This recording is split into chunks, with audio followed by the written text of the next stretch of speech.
it's kind of scary out there right now. You've got this increasing gap that keeps growing between the have and the have-nots. You've got a university system that has $1.5 trillion of debt that's suffocating the workforce. These are the kind of times where you watch the news and you wonder, what does the future have in store for us? So it's with that background, the Carolina Fintech Hub, I like to refer to it as a joint nonprofit venture of some of the world's largest banks and tech companies, came together to see if we could solve some of that problem. And I think the problem is best described and encompassed in Ashley, one of the members of our program. Ashley's super smart, a lot of potential, but has failed to be able to really find a path that opened up that opportunity for her. It begs to ask the question, how do we talk to so many companies today that need these new market talents and jobs and can't hire tech fast enough, and there's so many Ashleys out there? So we set to work building WIN, or the Workforce Investment Network, and we tried to solve some basic problems we have. Charlotte, North Carolina is 50 out of 50 in upward mobility. How do we blow that up? Women and underserved minorities have terrible rates of employment inside the tech sector. How do we make that stat a thing of the past? And then the perceived lack of tech talent is really creating an economic growth challenge. How do we use that to our advantage? And that's where we came after to our partners to get the jobs that created the WIN program. This is not about charity. This is about us solving a real problem they have, jobs they need, new market talent, and the byproduct is something that is social good. And that's the sustainability that really makes this model work in perpetuity. So we went out after we designed the program being very thoughtful in our recruitment. We engaged our partners and made sure we went into the areas of the community where the folks in need of upward mobility could see it was there.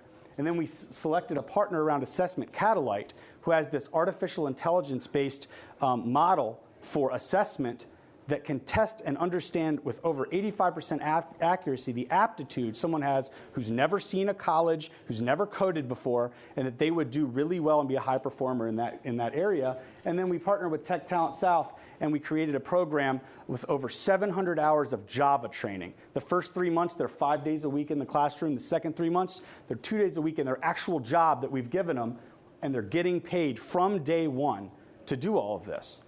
So this is kind of where the crux of the design of this program started.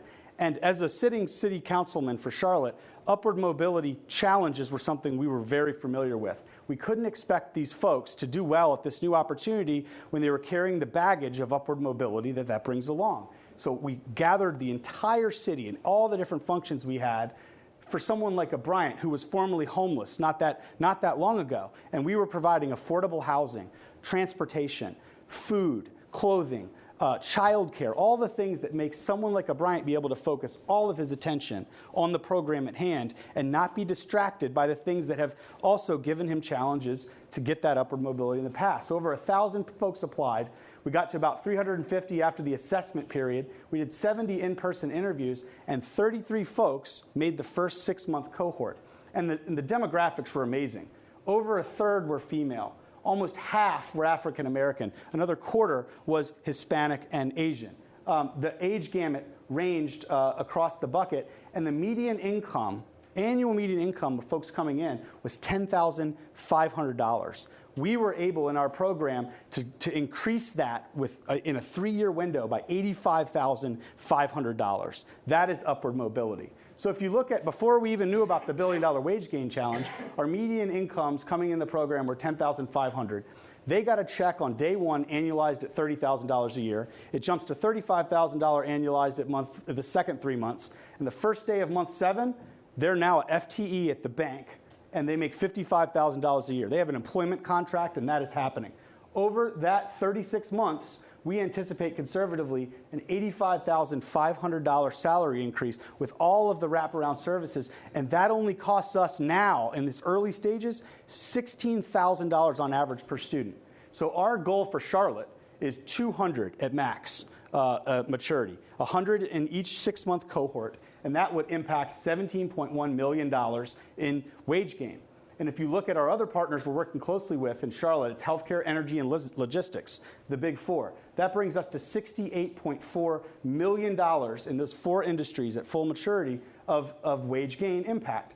And then as we learned about the billion-dollar wage gain and all those challenges, we knew there was a model we could duplicate. So as we looked across the top 20 cities in the nation, of which Charlotte's number 17, we saw that we could almost have a $1.4 billion impact. And that doesn't consider this jumpstart we have in our model based on the fact that the Carolina Fintech Hub members and anchor partners have a presence that we can rally around in every one of those, and that is per year as it relates to the upward mobility and wage gain growth. So within 3 years, we believe we can make a significant impact in what is already a proven model with players that we can huddle around.